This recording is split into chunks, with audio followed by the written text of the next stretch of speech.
Hi guys, my name is Laura Rizdal. I'm a children's director at an AG church in Minnesota, and I'm also a JBQ coach. And I'm making this video for my volunteers who help with JBQ to show them how to keep score for JBQ. And I thought I might as well just share it with you all too, because everybody can use a little refresher.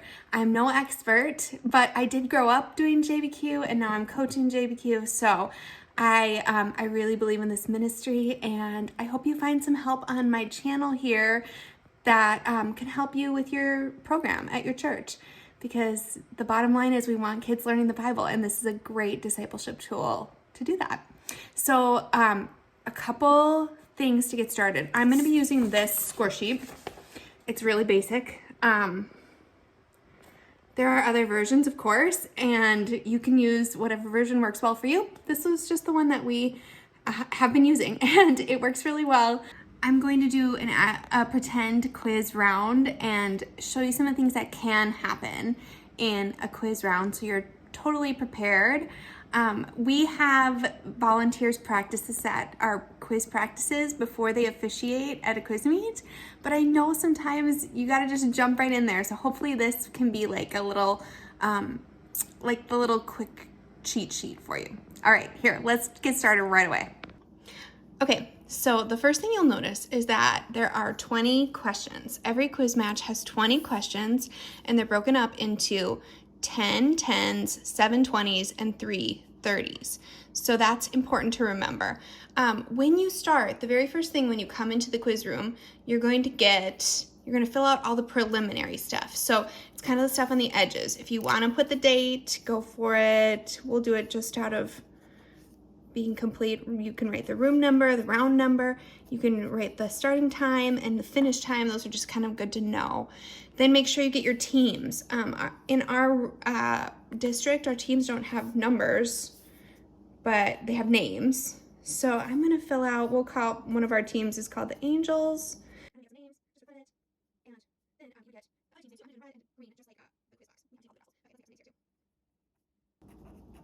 Usually there are 4 quizzers. Of course, you can only have 2 if some teams only have 2, and that's fine.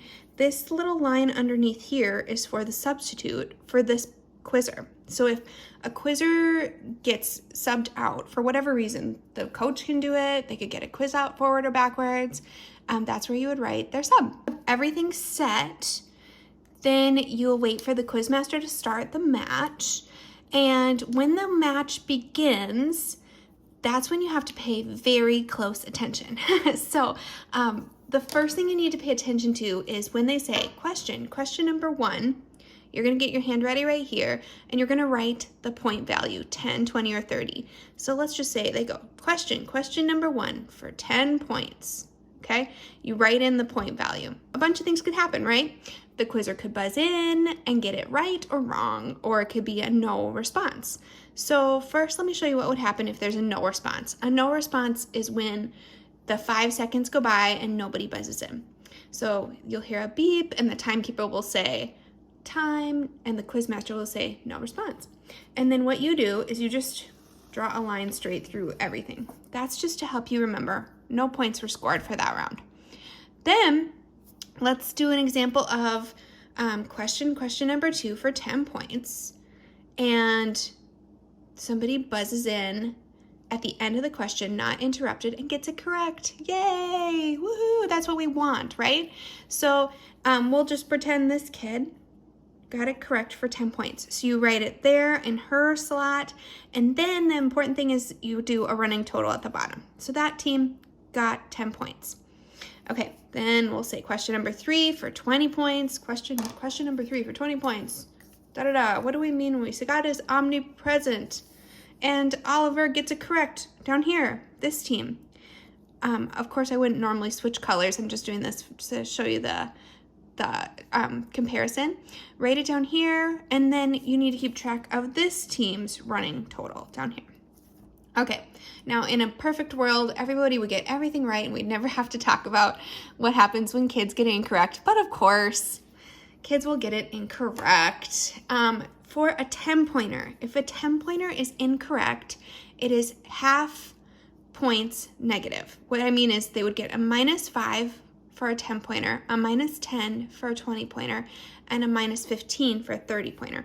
So let's say question number 4, 10 points. Joelle buzzed in and got it incorrect. So we would write -5. That affects, of course, the team score down here, so it would go down to 5, okay? Then let's pretend there's a 30-pointer, and oh no, buzz in and red 2 gets it incorrect. It would be a -15 because the 30-pointer. So then don't forget the running total down here sadly goes all the way down to 5. Okay, and you keep going throughout all of this, and keep up your running total at the bottom. That's really important. A couple things to pay attention while things are going on. You can circle here if the team is red or green. These are just like little details if you'd like to, you don't have to. And then it says timeouts. Each team gets 3 timeouts, 30-second timeouts, and I usually just cross them out. Most people don't use, in our district at least, most people don't use all their timeouts, so it's not a huge thing to remember. And then they have 2 options for judges' rulings where they could ask for a judging ruling, so you could cross those out as well while things are going. Let's talk about what happens if they interrupt and they get it incorrect. Okay, so we'll say, here we go, we'll say this is a 10-point question, and this friend, sad, got another -5, but it was interrupted. So when it's interrupted, the other team only gets an option. So it'll be reread. So the green team has to take their hands off their buzzers, not an option to buzz in. They get the -5. Oh, and don't forget to, oh, sad, this team is down to 0. Don't forget to update the running total. Now stay on that question. You're not moving on to the next one. You're still on question number 6. Let's pretend that this friend, red 3, gets it correct. So you could do that. It is also possible, sadly, that she buzzes in and gets it incorrect. So you could have 2 quizzers in the same row get it incorrect, but that's more uncommon. Okay, so we talked about if it's correct, if it's incorrect, if it's a no response, and if it's interrupted. Those are the 4 main things that will happen. You will just continue throughout the whole thing. Oftentimes, if there is a sub, let's like pretend there's a sub, there'll be a sub during a timeout, and I write it kind of offset like that just to remind myself there was a sub. So then when you keep track of this person's score, make sure you're not using the top row, you're using the second row. So we'll say Ella got 20 points there. Okay. Then there's a couple good and bad things that could happen. A good thing would be that a quizzer gets a quiz out, a positive quiz out. So quiz outs can be positive or negative. A quiz out is when positive quiz out is when they get 6 answers correct of any value. It doesn't have to be like 10s, 20s, 30s, any value, 6 correct.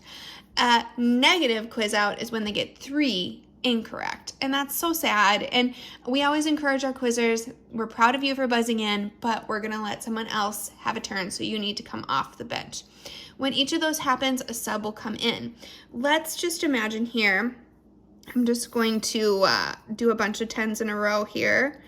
And you got 1, 2, 3, 4, 5, and 6.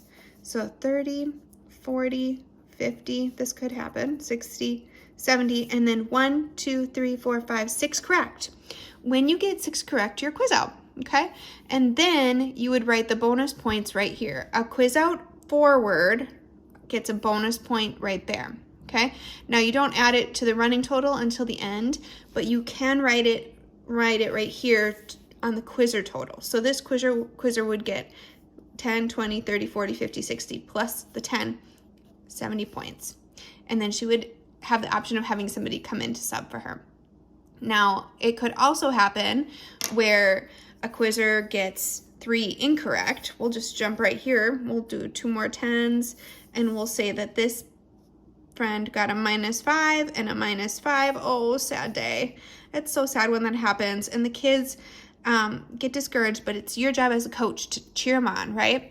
So 3, then you don't need to write anything. There's no extra bonus points, but they do have to come off the table. So her personal quiz score would be -15, -20, -25.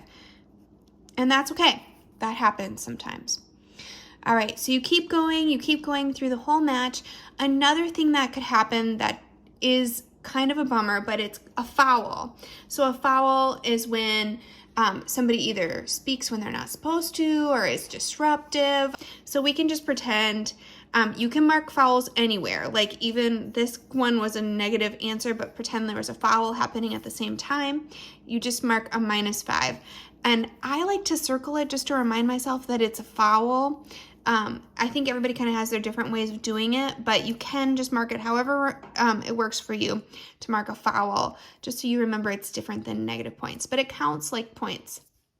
And you can also have a team foul. If it's a team foul, you mark it down here, just in the running total. And most of them are personal fouls for quizzers though.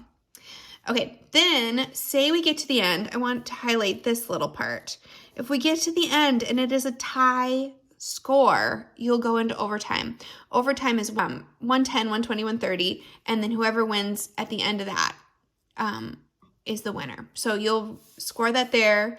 In our level of competition, we don't have that very often, but that's what that's used for. Here you can do a subtotal for quizzer points. I usually just jump right to the total.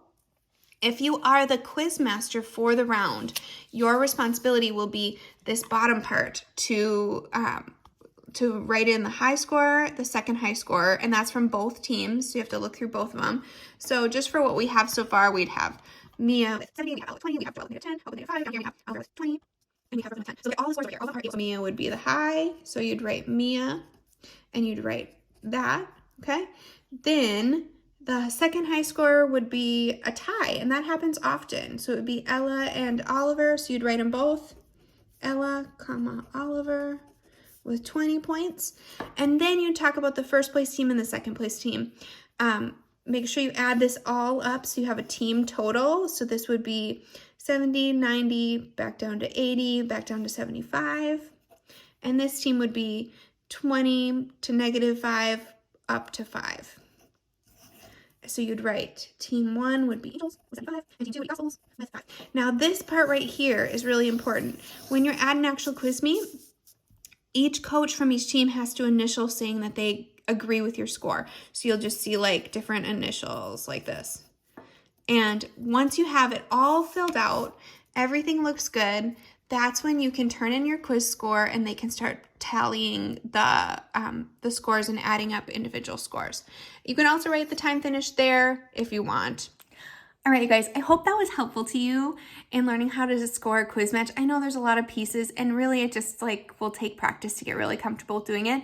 And if you feel like you're missing a question or something, don't be shy to ask the quiz master to help you or one of the coaches.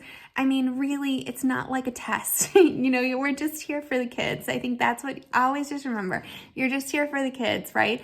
And the points are secondary to the learning of the scripture and the Bible. That's what we're all about.